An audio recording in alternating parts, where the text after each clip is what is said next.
Hi, I'm Tim. Welcome and thanks for logging on. If you love this watch, email me. I am tmosso@thewatchbox.com. It's in the description below. It is your purchase and pricing email question line for buying this or any watch you see on any of our platforms. Please reach out to me directly. I am tmosso@thewatchbox.com for pricing.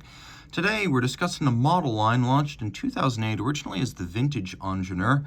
This is a watch that is reference 3233-12, and it is the IWC Ingenieur Boutique Edition, a 500-piece limited series in rose gold with a design that draws heavily from the Ingenieur models of the 1950s and the 1960s.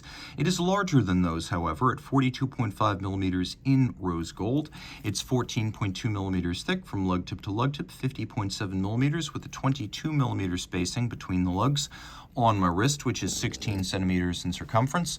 This is a large modern watch with some vintage elements. I would actually recommend your wrist be my size or larger to wear it. You can see the lugs are pushing right out to the edge of my wrist, so we're verging on overlap there. And I always say when the lugs are out past the edge of your wrist, that's too big. So if your wrist is my size or larger, good to go. If your wrist is smaller, seek a smaller IWC Ingenieur.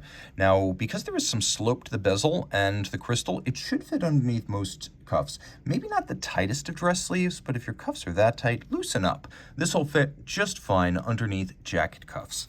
Taking a look at the strap, it's high grade, very high grade. The strap is much newer than the watch, which is why you see it's made by IWC's upscale OEM supplier Santoni. The best IWC models today get Santoni leather straps, which is a sort of signature signal orange on the bottom, made in Italy. You can't see it when it's on the wrist, you can only see the top.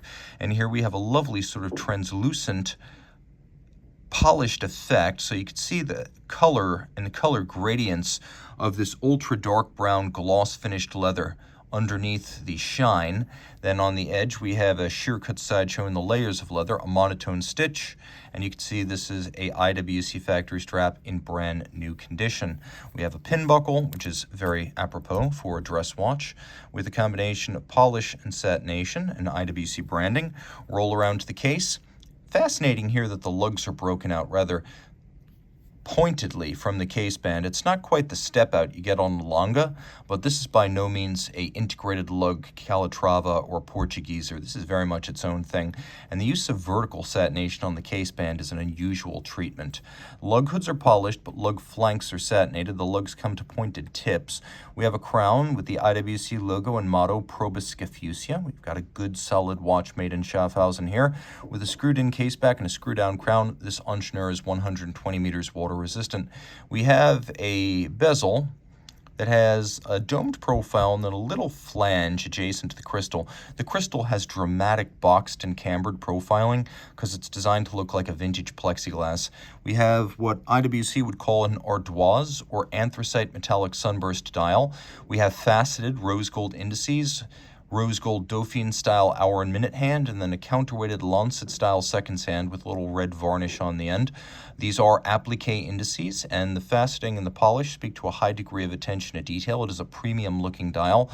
We have an applied and faceted frame for the date. We'll do a lume shot right here so you can get a sense of this watch in the dark.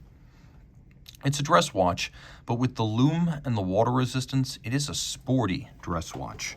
Now, taking a quick look at some of the setting functions here, you can see that vintage style Ingenieur logo on the dial. We do have a hacking or stop seconds function, so you can stop the watch and set it precisely to a reference time.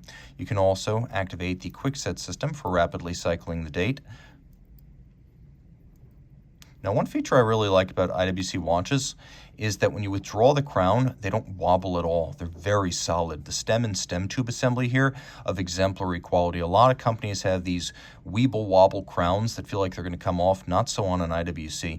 You can also see that there's almost no dead angle here.